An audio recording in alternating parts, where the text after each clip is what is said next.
What's good, everybody? We here back with the Emphatic Truth.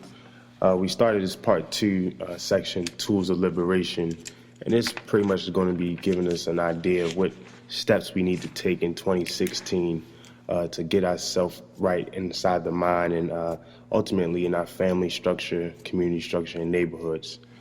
One of the biggest things that we're going to be talking about here today is an introduction, step-by-step tool of what got us interested. I'm here with my good friend Abdoul Mohammad, who you'll be meeting in just a few seconds, but just want to give you a little background on how I got involved and what interests me in this particular topic of self-education and reading. So basically, this past fall, actually, I was taking a class called The Culture of Africa, and that was sort of a foreign language substitute offered at my university. And it was pretty much something I really had no idea that it was even offered, and I really had no real idea of African culture or really identified myself as being a part of African descendants.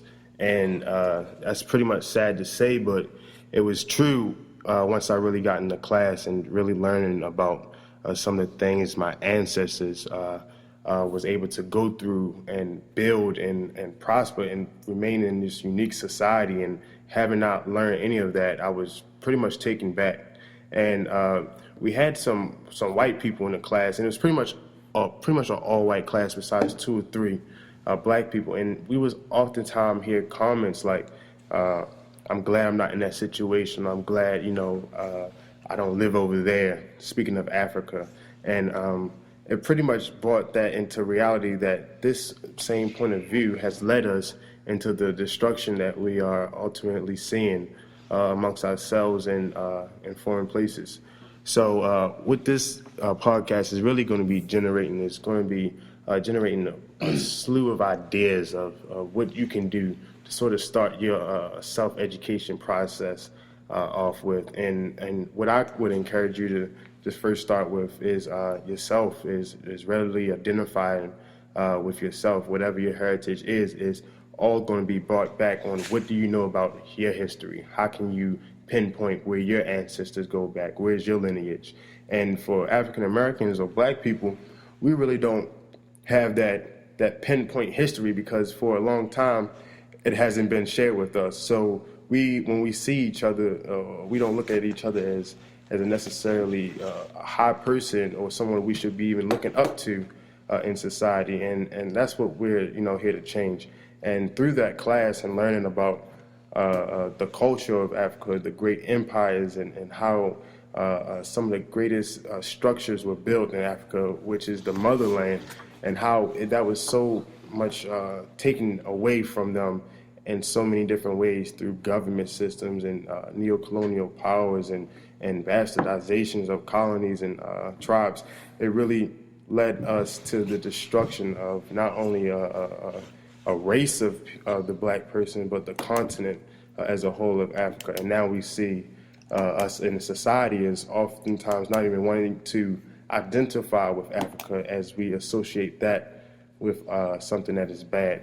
So this podcast will pretty much open up those insights and open up those conversations where we can gain more knowledge and information and actually identify ourselves with being that true African that we should want to be. And instead of relying on someone else to give us that information, we're going to speak on it ourselves and engage in dialogue and monologue and pretty much open those doors so we can start talking and actually doing something besides talking about it as we oftentimes do or see in the black community.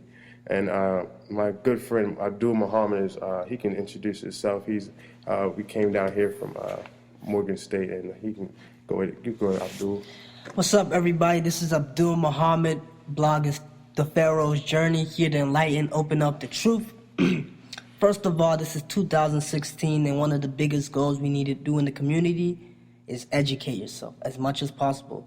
Is it getting a degree, self-educating yourself? Which one is for you? Do that, as well as opening up your own business.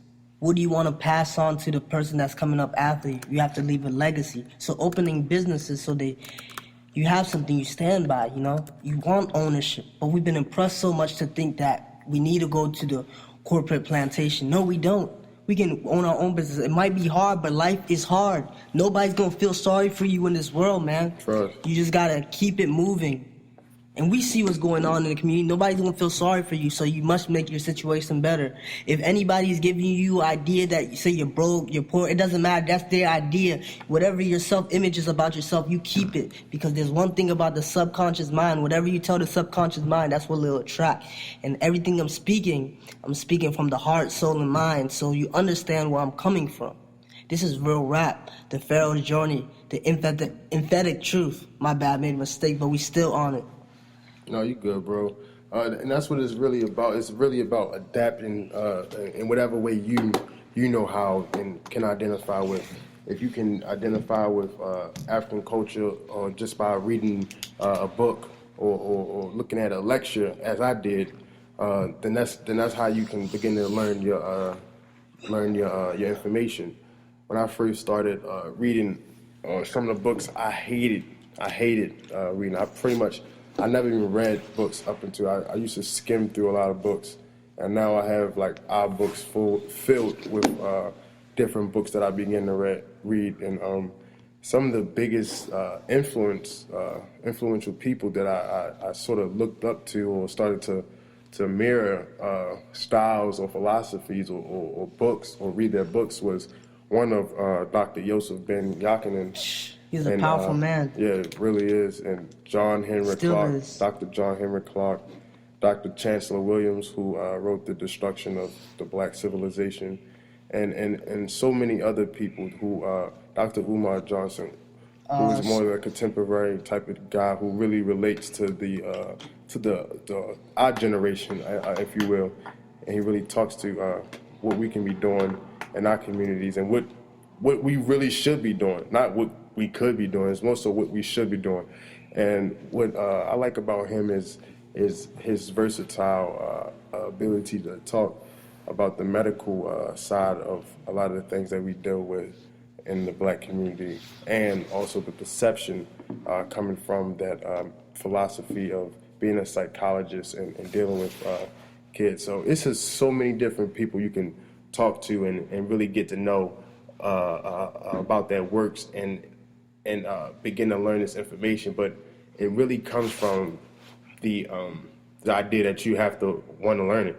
And like Abdoul was saying, if you're gonna, I guess, be beat around the bush with the information or take some information and then question it and not really do your research or look at the wrong person, look up to the wrong person, that can really influence how you perceive this information. Because it's one thing to be conscious and aware of what's going on, and then it's another thing to be actively and going out to pursue and wanting to change what's going on. So that starts with and then it starts with the immediate people around you. So that's excluding a lot of the things that we're doing, a lot of the foods that we even eat. So it doesn't have to get that deep, but it really goes to that extent that everything that around us is we're being affected by. And if we're not hip to it, it's like you just walking around in a cloud of smoke. And then when you get out that smoke, it's just like,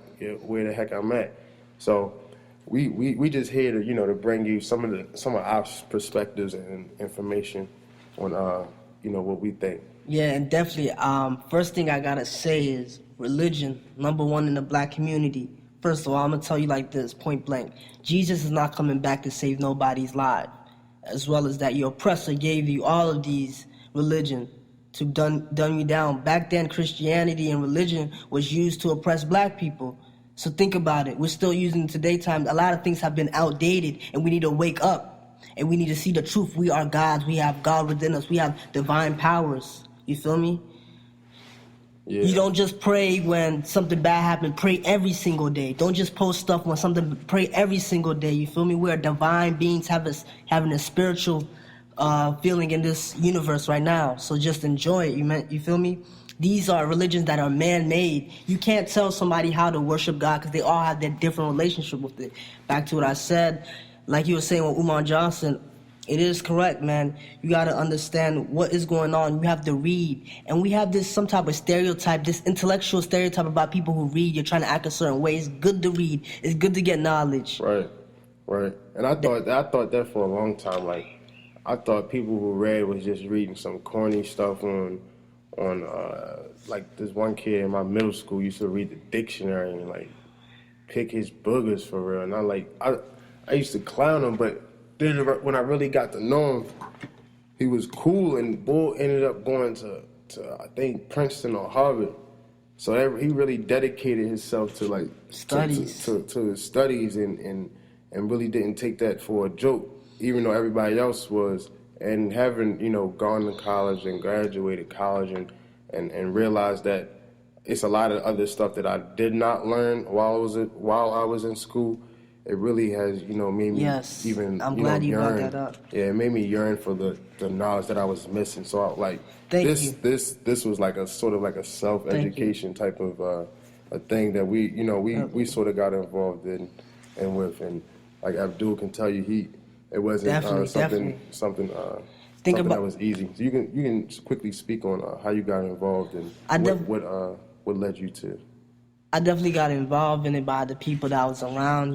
I'm in a fraternity, Alpha Phi Alpha Fraternity Incorporated, and I have a lot of brothers, that help me and guide me through my path, and I help them as well. And we just see what's going on in the community, and we always make a difference. Our fraternity is known for that as well, and just seeing that, I just realized, like, even going to college is great, but there's a lot of stuff that you need to learn sometimes. Go into an entrepreneurship class sometime. Learn how to own your own business is great.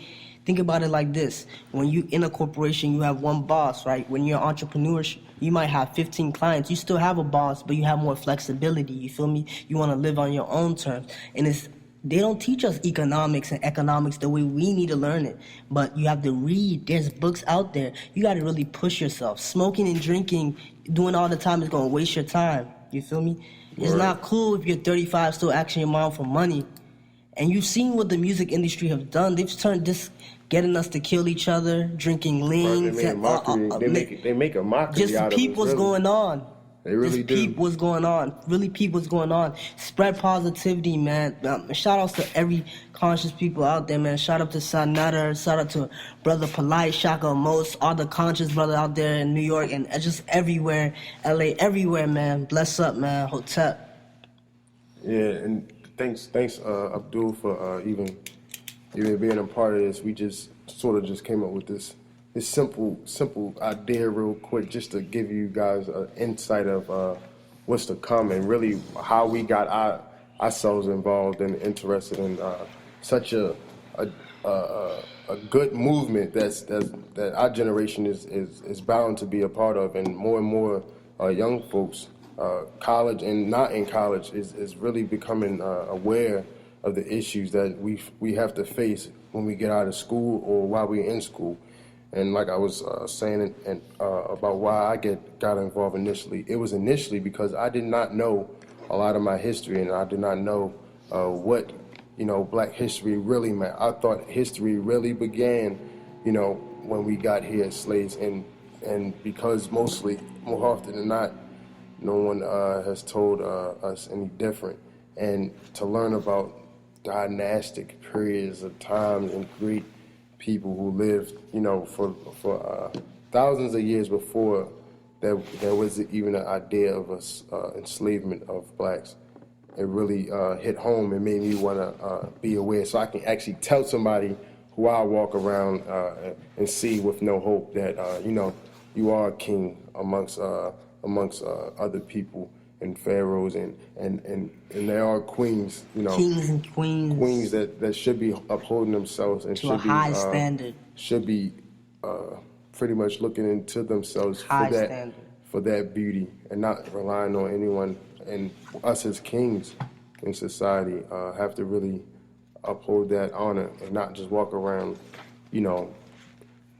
messing around and thinking our idea is always the right thing, and being stubborn and having that pride factor that hinders growth. So it's all about growing and pretty much identifying what we come to do for our people and what we can do in our own communities. But like we both were saying, it really starts with ourselves and what we can make certain is our development. And once we make certain of that development, we can expand to other communities, and people will gain that trust and leadership and sense that leadership from you. And you don't want to lead a type of person, or you don't want a type of leader who really don't have their self together to begin with. And for a long time, I feel like that's what we've been under here in the U.S. and what's to come for our generation is pretty much good things, but it's going to depend on us and our knowledge that we seek. Most definitely, man. I'm just glad that we have a chance. We have a voice to make a difference. I was actually just reading. There's a 17-year-old guy. He's a CEO of a corporation that has 150 contractors, and he's in the business worth $3.5 billion. There's also a 12-year African-American kid who started a bow tie business with 5 of his friends, and now it's over like 12 million. So anything is happening. That's what I'm saying. Entrepreneurship is key. It's 2016. Right. We need to start our own businesses. Like if you still spending money like on some of the things like we see on TV just because someone else has it, and for sure you can't afford it, you probably should stop, because it's called stunting. You're playing yourself. And if you can't stunt to the fullest, then why are you even stunting at all? If anything, you should be investing your money instead of in belts and shoes that you want to wear. Like books, seminars, research. It's about the education. Knowledge is the best thing in this world. Trust me. It's about your education. Seminars, book, everything, mentors, anything you can get a hold of. What do you think people who are more successful in the world, they get more mentors in the world? You want to always elevate yourself. Always reinvent yourself. Right. Never say the same. You should always keep it going. Always keep it focused. We have one goal. I think we got it so confused that we see people on TV and think they just got there overnight. Yeah. And we don't make the connection that the work and the time and the effort that is put into that. Granted, some people, get grandfathered in, but at any rate, it takes an amount of work and effort. Persistence and discipline. Exactly. So if we're going to move the right way, like I've been hashtagging this slogan, 2K16 ready. Like if you're ready to really make a movement and a statement for not only our generation and yourself, but for the rest of the world, we have to really start to look at ourselves differently and uphold ourselves in a different standard. But you got anything left to say, brother?